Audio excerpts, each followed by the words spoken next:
Iza ngay na le I that na te chua Katsunga tla anzar trin eng lai po in Min mangay na avangin Ni tin min ruai tri Bora lovin kanun hi ihum him tri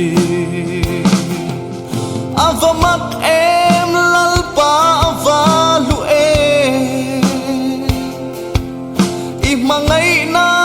cha tuanin kapudon lo Kumkwa po in min mangay fovang isu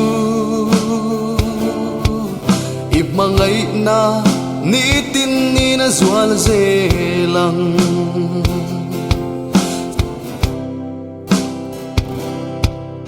Chak lâu te tan kan chak na lal iswa Chak lâu lệ sao te min tha muan tu ani Setanan min ti buain min bay trin ma se Kan him na le kul pui ngit lal pai ni Avamak em lalpa avalu Imangay na cha tuanin kapudon lo Kumkwa po in min mangay fovang isu Imangay na nitin ni na zual zelang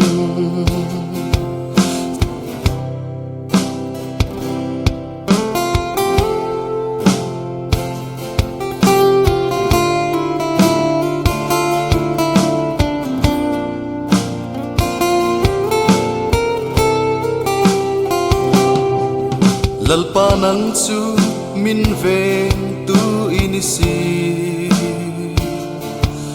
Thina lim kor ruam zo don ma ila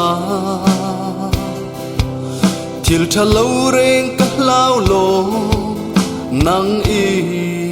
om chuang Ital tum le itiang in min tha muan tri Avamak em lalpa avalu Imangay na